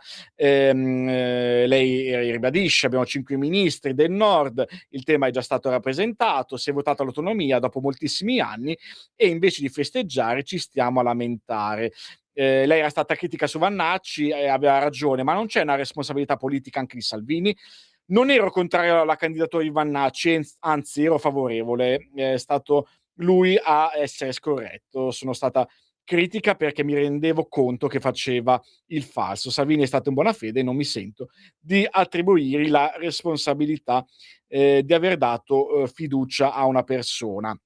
Per quanto riguarda il fatto se il rischio di questo malcontento interno, a Pontida potrebbe venire allo scoperto, non temete che possa poi scoppiarvi in faccia. Ceccardi, replica: "A Pontida sarà un giorno di festa. Si dice sempre che la Lega ha gli anticorpi e per questo è il partito più longevo in Parlamento. Quando c'è qualche defezione o qualche tentativo di metterla in difficoltà, sa reagire e, sarà così. Non tema allora il rischio di una, scissione se non si trova un luogo di confronto come potrebbe essere uno congresso. Altri hanno già fatto prima il Nord e non so dove siano finiti. Finché erano candidati, bene, poi hanno perso il posto. Hanno fatto la scissione idealista e sono spariti". E quindi, per chi fosse interessato, anche il quotidiano Repubblica offre un punto di vista interessante grazie a, le parole di Susanna Ceccardi. Uno potrebbe dire: "Vabbè, però quante interviste, è interessante analizzare tutti questi punti di vista, anche diversi tra loro". Bene, però non pare essere particolarmente d'accordo, su questo argomento Paolo Del Debbio, perché, sulla Verità, nel suo articolo, dice in maniera chiara: "Troppe interviste, pare il PD. La Lega si chiude in un conclave e faccia pace per la sua gente. Lo scontro sulla leadership sui giornali è tipico dei progressisti. Gli elettori sono disorientati. Finiamola qui per il bene della coalizione". Paolo Del Debbio dice: "Chiudetevi in una stanza e arrivate a Pontida con idee chiare senza sputarvi addosso sui giornali. Così sembrate il PD e la gente non capisce perché dovrebbe votarvi". Matteo Salvini è nella bufera, è con lui, la barca, della Lega. Questo è un grande problema per il centrodestra ed è, anche un problema ovviamente, per la Lega, di cui è parte integrante, ma una crisi ci sta, in politica ci sta tutto, la polvere e gli altari, ma la polvere, non il polverone, tra l'altro fatto, da soli, perché quello non fa che peggiorare la situazione, non fa capire più nulla alla gente, della Lega, che è un popolo sempre stato fedele, a Bossi prima e a Salvini poi. E non ci meraviglia neanche quando c'è un momento di crisi, anche coloro che, debbono i loro scranni elettorali a Salvini si scagliano contro di lui e ne esigano lo scalpo, neanche fosse una tribù indiana. Poi c'è da dire un'altra cosa, aggiunge Del Debbio: "Nessuno è eterno nei ruoli politici, i leader cambiano, ma devono essere leader". Difficile, diventare leader quando qualcuno ha provato a elencare i fattori necessari, non c'è mai riuscito. Ora, mi domando chi potrebbe essere nella Lega un leader che sostituisca Salvini, che riscuota consenso. Quelli che potrebbero, poiché hanno magari governato bene una regione, ho l'impressione che non lo vogliono fare, perché ben diverso è il mestiere di amministratore da quello del politico nazionale. Altri che ci aspirano, mi sa che faranno la fine dell'aspirapolvere, incamereranno tanta polvere nell'apposito contenitore, che poi a suo tempo verrà gettata nei cassonetti. Se siete interessati, l'articolo prosegue a pagina 9 della Verità. Contrasti che però ovviamente non riguardano soltanto il centrodestra, ma proseguono anche nel centrosinistra.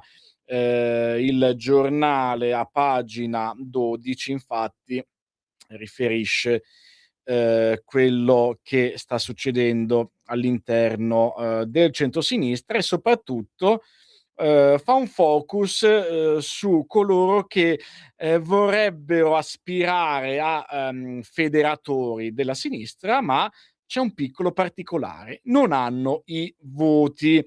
Giuseppe Alberto Falci parla ad esempio di Gabrielli, Ruffini e anche Alessandro Onorato, quindi non solo Schlein e Conte, il caso primario sinistro scatena i sogni di gloria anche di sindaci in crisi di popolarità come Roberto Gualtieri e politici locali come Alessandro Onorato, fino a Gentiloni che perse addirittura contro Marino nelle famose primarie per il sindaco di Roma nel 2013. Il regista è il solito Bettini che aspira a raccogliere sotto un nome tutti i cespugli moderati. Interessante questa analisi appunto dei tanto declamati federatori che poi sembrano più vicini al centro che alla sinistra, ma che nessuno ha mai votato. Hanno avuto ruoli importantissimi, come ad esempio il buon Franco Gabrielli, ex capo della polizia, o anche Ernesto Maria Ruffini, ex direttore dell'Agenzia delle Entrate, ma difficilmente riusciranno a portare molti voti all'interno del centrosinistra.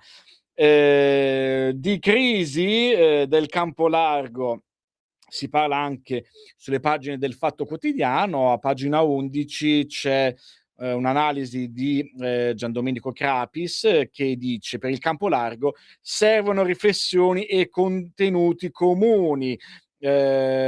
Secondo Crapis c'è quasi un'ossessione su giornali e TV a sottolineare diversità e divergenze, anche oltre il reale, che in una coalizione di forze solo qualche anno fa addirittura contrapposte spesso sono fisiologiche. Certo, occorre un metodo tra alleati non per azzerare il pluralismo delle idee e delle proposte, ma per evitare inutili frazioni o possibili incomprensioni. Il punto però restano i contenuti e proprio su questi contenuti sarebbe interessante sentire come la pensano da Renzi fino a Conte, passando per i civici di Onorato, al di là di diversi pareri sulla politica estera, tema importante ma non esaustivo, delle prospettive di un'alleanza di governo che abbia voglia di cambiare il paese. Ho già avuto modo di scrivere che all'opposizione adesso non servono tanto le piazze quanto occasioni e momenti di riflessione programmatica.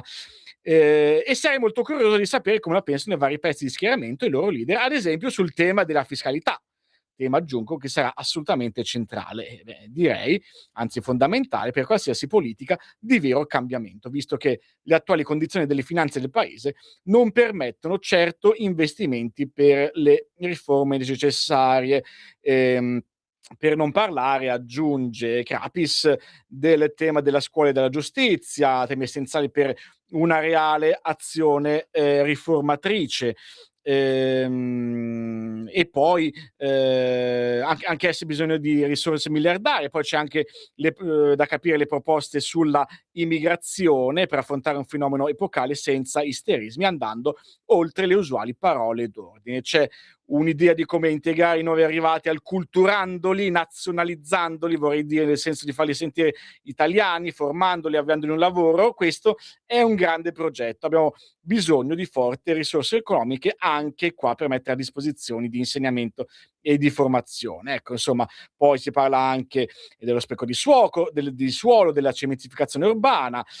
Cosa si sceglierà? Magari una nuova politica che muti la rotta e gli indirizzi tenuti fino ad ora da sindaci e da amministratori di centro-sinistra sono alcuni dei temi da affrontare se si vuole fare un rinnovamento profondo nel paese, che non sia solo un mero passaggio di poteri. Su questo qualche risposta farebbe chiarezza. Il resto sono inutili chiacchiere da talk. Bene così.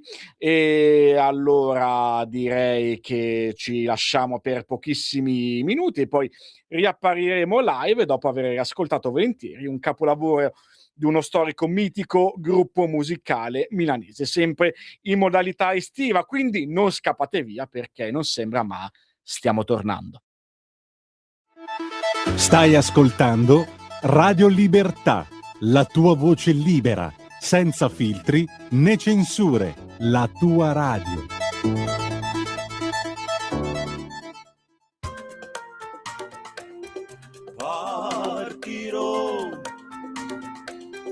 Partirò, ogni estate c'è un dilemma estivo,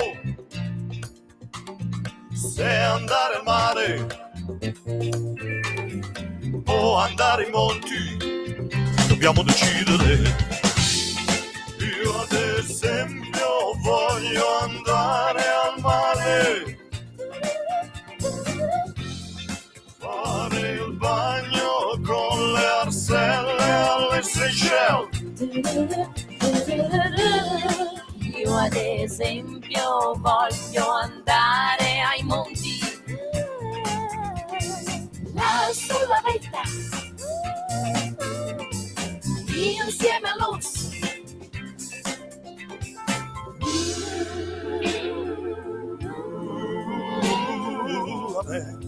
In montagna mi prende la voglia di andare al mare. Mi butto dal monte, tu sorridi, io m'angosci, io e te nell'eremo. Sono scettico, decader lì non va. Vai con gli ascetti, Ma sono scettici. Noi ignudi fra i nudisti, noi ignudi fra i nudisti.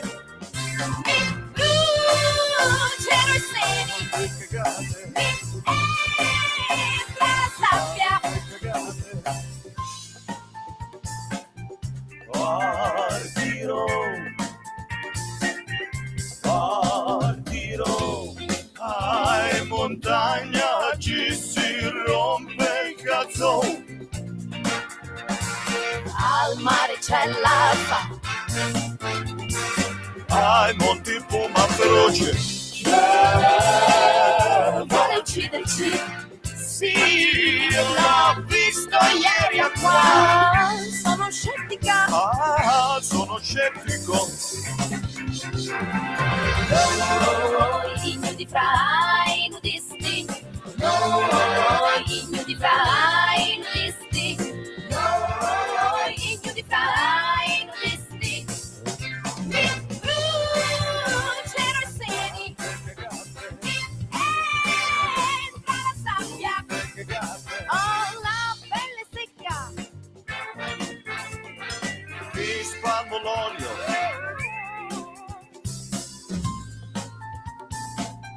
partirò, partirò e andiamo un po' in disco. In steccato, Sarà bello stare ignudi al mare, sul bagnasciuga,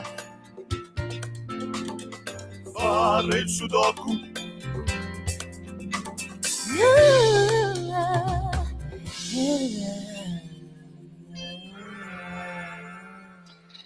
Sì, di nuovo qua in onda, in diretta su Radio Libertà, io e le storie tese semplicemente fantastici, a fianco di Giorgia con il loro Ignudi fra i nudisti, anno 2008, l'album era Studentessi, me lo ricordo perfettamente, l'anno fu l'estate della mia maturità, e un brano geniale che peraltro poi aveva anche un'aggiunta con delle parole quasi allarmistiche, ma sempre satireggianti, di Crozza, che a un certo punto disse agli ascoltatori: vi ricordate un po' tempo fa quando vi avevo chiesto di non portare via i sassi dalla Toscana perché la Toscana stava scomparendo? Bene, oggi questo allarme è rientrato, non si sta più estinguendo la Toscana come sospettavamo, al contrario, la Toscana oggi è in sovrappiù, c'è molta più Toscana oggi di prima, insomma.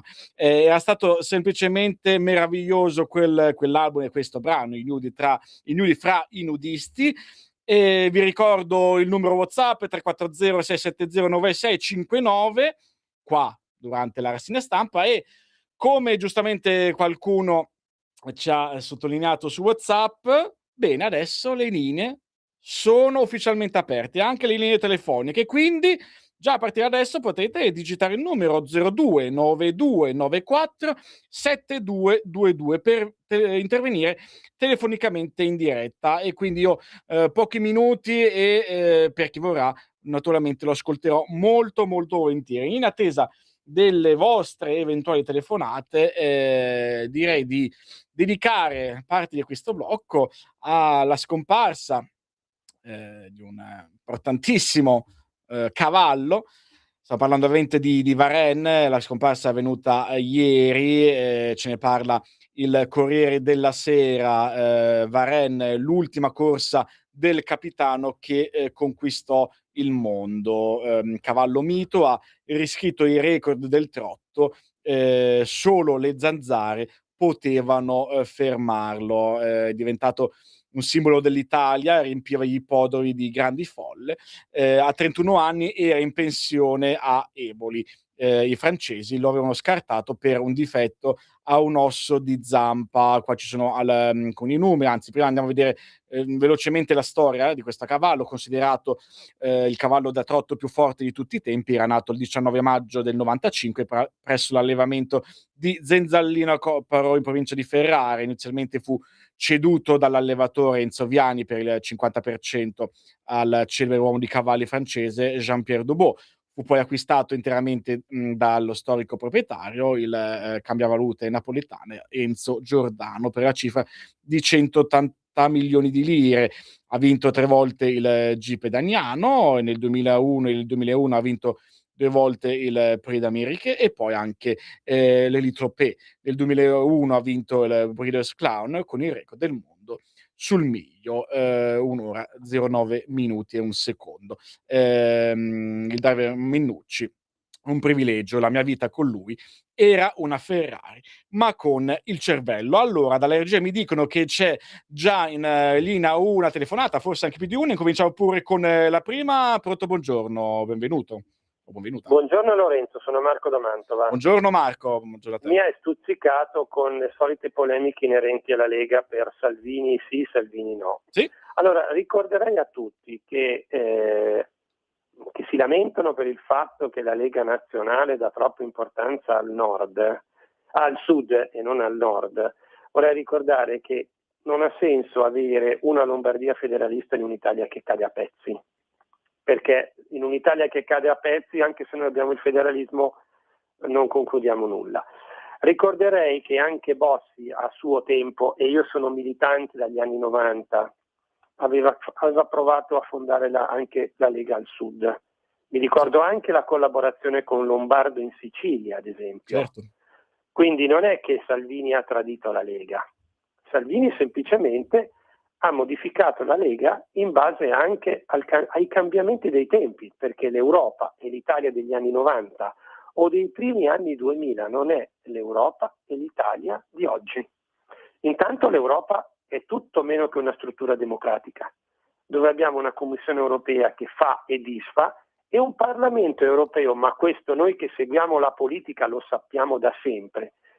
Il Parlamento europeo è una finzione, perché non può bloccare le leggi che fa, o comunque le normative, che fa la Commissione europea, non le può interrompere, non le può frenare, non le può cambiare, le può soltanto modificare una volta, ma non può dire no. Ecco, quindi o la gente, anche i nostri militanti, imparano a seguire la politica come va seguita e non tanto al chilo, oppure noi siamo destinati a finire.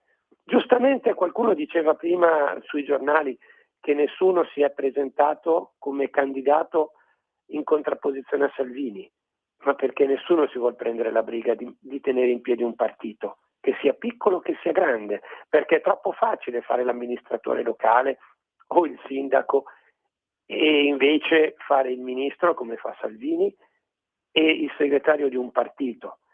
Quindi la continua trattativa con i compagni di cammino nella coalizione, che da sempre ci interrompono e ci impediscono di fare quello che vogliamo, perché, e chiudo perché mi rendo conto che a volte mi dilungo, la Lega da sempre, e io ci sono, ripeto, dagli anni 90, è vista come il cane in chiesa a Roma.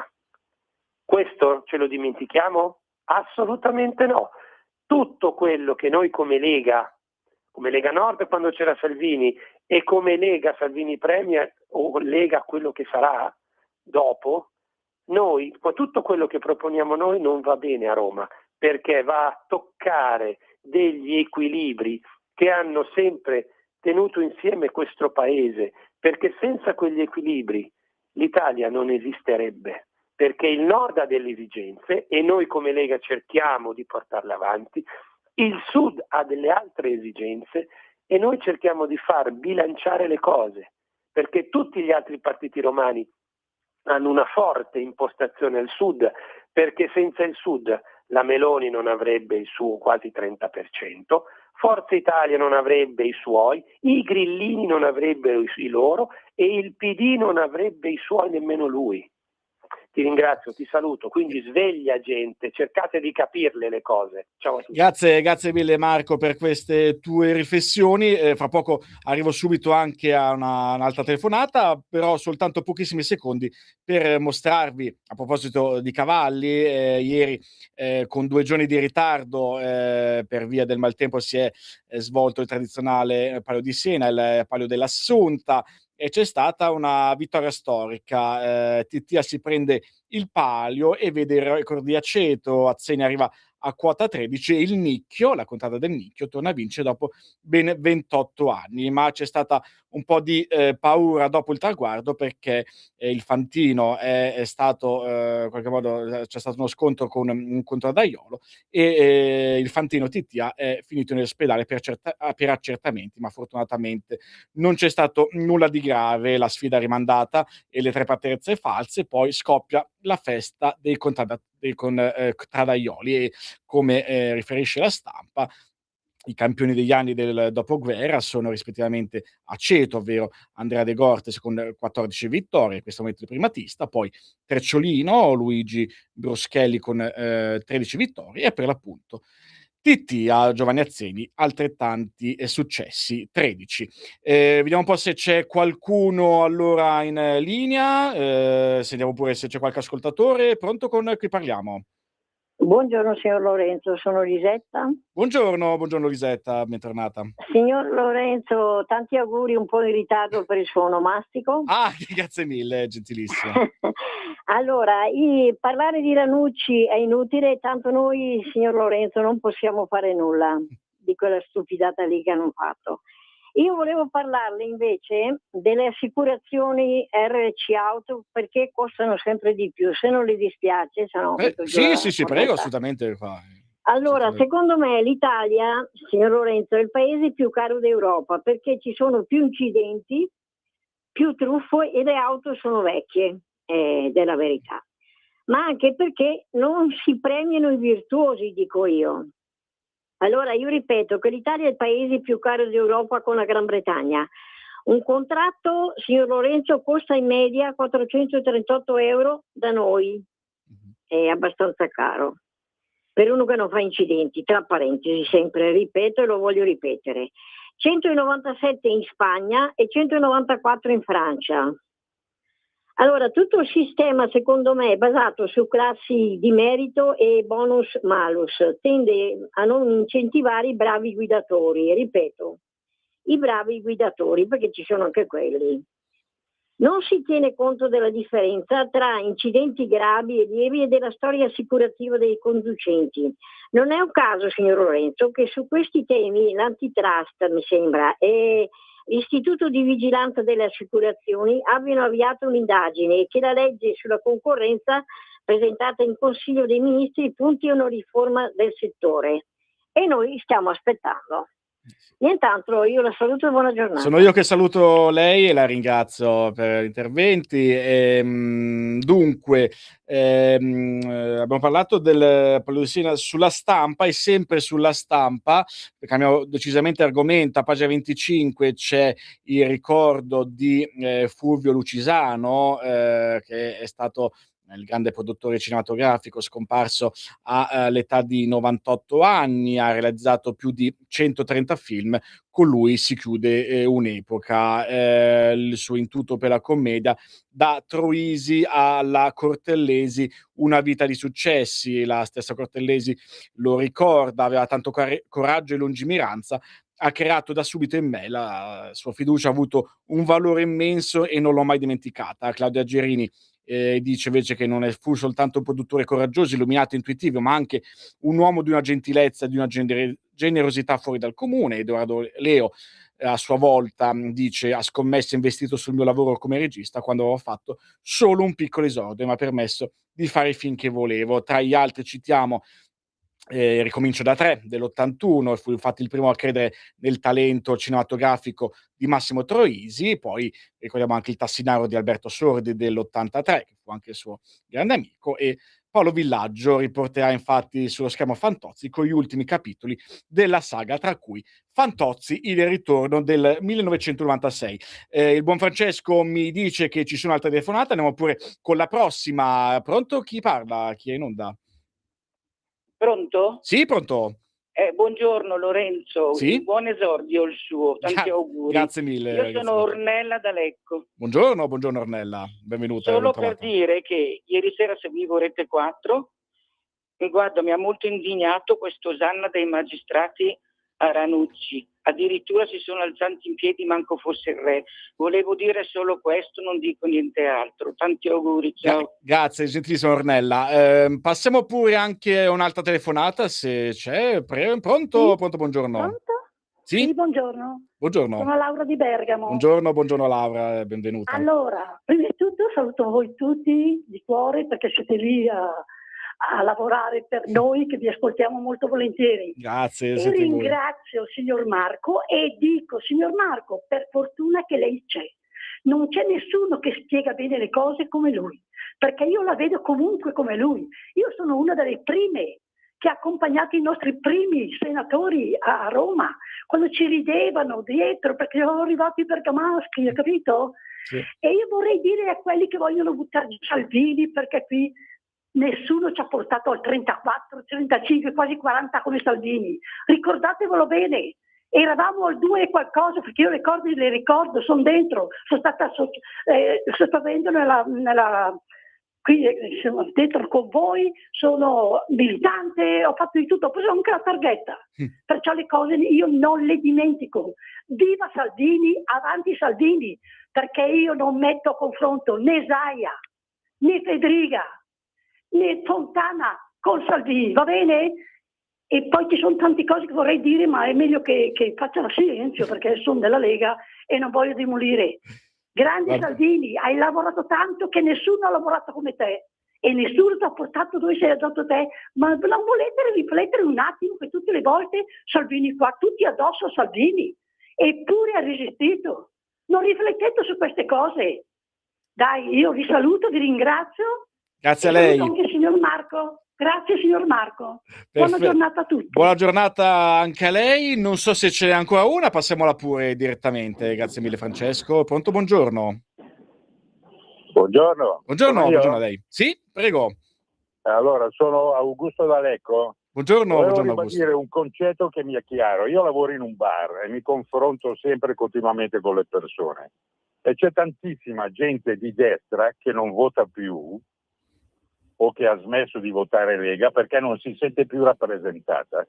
C'è gente che ne ha piene le palle di sostenere l'Ucraina e sto buco nero mangia soldi e vorrebbe ritrovare un rapporto con la Russia costruttivo come per tradizione abbiamo sempre avuto, e poi ce l'ha piene le palle di sostenere Trump in maniera asettica, acritica, Netanyahu e tutti i crimini che sta facendo. Questa gente qui è schifata e io sono tra quelli e non vota più, ok?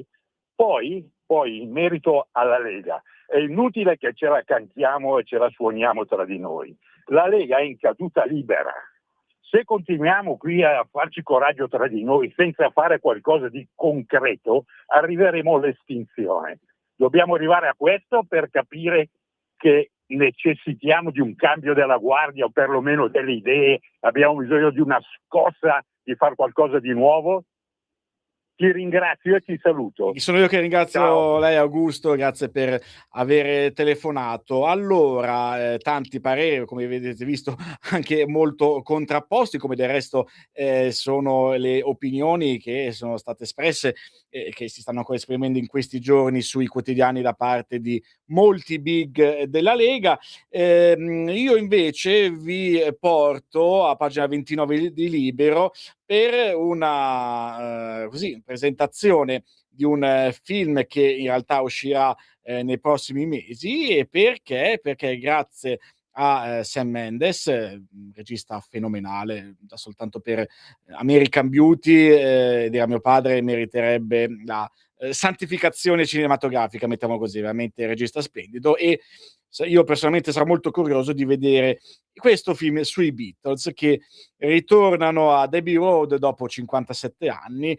Nel quarto film faranno rivivere la band, girate a Londra, le sequenze sulle celebri strisce. Paul Mescal, Joseph Quinn, Barry Cogan e Harry Dickinson sono i protagonisti delle biopic sui Fab Four dirette da Sam Mendes. Quindi addirittura 4 storie, 4 pellicole diverse che usciranno la prossima stagione come unico evento. Se siete interessati, Paolo McCarthy ne parla diffusamente qua a pagina 29 di Libero.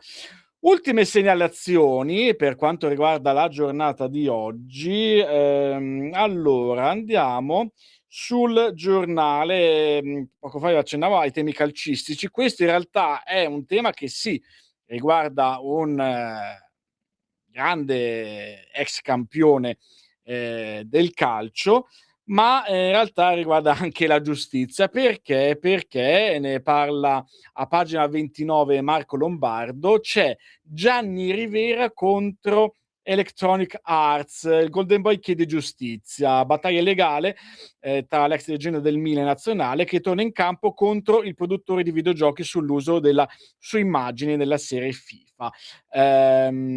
La partita di Gianni Rivera contro FIFA, inteso come videogioco, è appena cominciata, è una questione di principio più che di denaro, e di certo è una sfida che l'asso rossonero, che ieri ha spento 83 candeline, quindi auguri anche se un po' in ritardo al grande Rivera, non ha intenzione di perdere. Avevo firmato un accordo perché credevo che fosse per la promozione del calcio tra giovani, invece è diventato un business. Insomma, Rivera ha portato in tribunale Electronic Arts, l'azienda che produce il videogame più famoso al mondo, contestando l'uso della propria immagine nel nome e nell'identità sportiva all'interno della serie. Al centro della causa un documento firmato nell'aprile del 2005 che, secondo EA, autorizzerebbe l'impiego del volto del nome del campione anche nelle edizioni successive, che per la difesa dell'ex calciatore conterrebbe invece un consenso troppo generico e non valido per uno sfruttamento commerciale così ampio e prolungato. Così Marco Lombardo a pagina 29 del giornale, questa sfida tra titani da un certo punto di vista, ovvero Gianni Rivera contro i videogiochi FIFA. Mi pare che ci sia un'altra telefonata, la possiamo molto ben volentieri accogliere. Pronto? Buongiorno. Pronto, buongiorno. Buongiorno a lei. Sono Paolo da Cagliari. Buongiorno Paolo. Ascolti, io un po' questo Augusto mi sono chiesto, ma questo che fonte ha di informazione. Secondo me è proprio Radio Popolare. Ha parlato Radio Popolare adesso, a Radio Libertà. È un'opinione come tante Sì, esistono, opinioni, ma alla fine è disfattista. Cioè, perché deve pensare che la Lega vada a finire male? Cioè, tutto può succedere, ma mica è detto che persone serie come sono quelli della Lega li trova dappertutto. Cioè, quello che stanno facendo adesso la destra è positivo, quindi cosa vuol dire? Il discorso di Russia, il discorso... Certo che la cosa è messa male, ma neanche lui c'ha la chiave di risoluzione di tutte queste problematiche abbastanza complesse. Quindi intanto se la Lega va bene, se lui è un leghista dovrebbe essere contento. Speriamo che la Lega vada avanti, non che vada a finire male.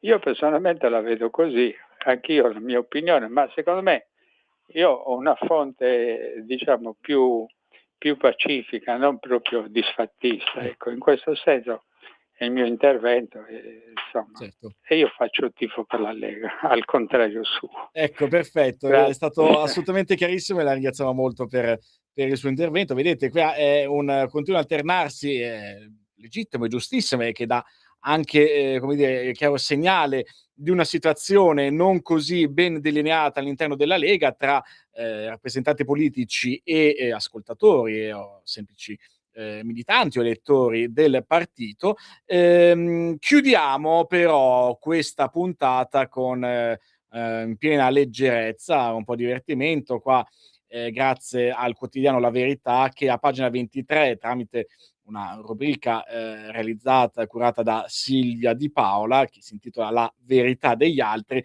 fa un elenco di piccole, grandi notizie che in qualche modo ci restituiscono un po' di ottimismo e di pacificazione interna in molti sensi. Perché? Perché in quest'articolo, tra i tante notizie descritte, ce n'è una molto particolare che vi leggo. Si intitola Intraprendenti, questo passaggio dell'articolo di Silvia Di Paola.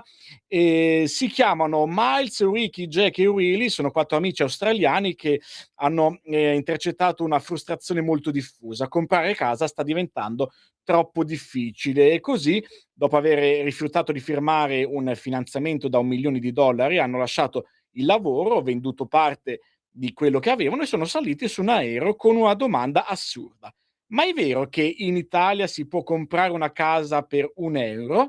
Ed è cominciato così The One Euro Dream, un esperimento diventato una piccola serie raccontata giorno dopo giorno su un profilo Instagram che è letteralmente esploso. Al momento della verifica il profilo contava 16 pubblicazioni e circa 381.000 follower, nonché oltre 11 milioni di visualizzazioni.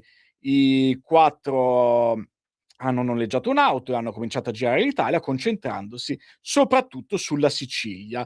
Hanno visitato alcune delle abitazioni messe in vendita nell'ambito dei programmi delle case a €1, che in effetti sono molto diffuse in tutta Italia, ma il sogno mediterraneo, almeno all'inizio, assomiglia più a un film dell'orrore. In una delle case il tetto era crollato, altre avevano dei buchi ai solai, impianti inesistenti, stanze invase dallo sporco e perfino piccioni morti. Alla fine la ricerca si ferma a Salemi, in provincia di Trapani, uno dei luoghi simbolo italiani del progetto delle case. Miles, Ricky, Jack e Willy scelgono di trasformare il cantiere in un social network. Alcuni di noi lavorano nei mestieri manuali, altri no, spiegano. No. Si danno 3 mesi, circa 90 giorni, per trasformare casa. Quindi così da un bisogno personale l'idea di trovare una nuova attività lavorativa e di passione proprio qua da noi in Italia per rifare vecchie case che ormai stanno crollando a pezzi. Ebbene, direi, gentili ascoltatori, che siamo ufficialmente giunti in prossimità del segnale di stop e quindi termina la rassegna stampa odierna. Io, come al solito, non posso fare altro che ringraziare Francesco per la più che mai imprescindibile collaborazione tecnica in regia, e grazie a tutti quanti voi, a quelli che ci hanno ascoltato e a quelli che ci hanno scritto, che sono intervenuti in diretta. Grazie per il vostro cortese ascolto e il vostro accompagnamento molto paziente. Io vi rinvito a restare qua collegati su Radio Libertà, perché la programmazione prosegue subito. La rassegna stampa ritorna domani 20 agosto, sempre alle ore 8:30, e io come al solito vi dico che io sottoscritto, Lorenzo Grossi, nel pieno possesso delle mie facoltà mentali pressoché inesistenti, vi auguro un buon proseguimento di giornata, tantissimi cari saluti, e mi raccomando, come al solito, fate i bravi se potete. Ciao!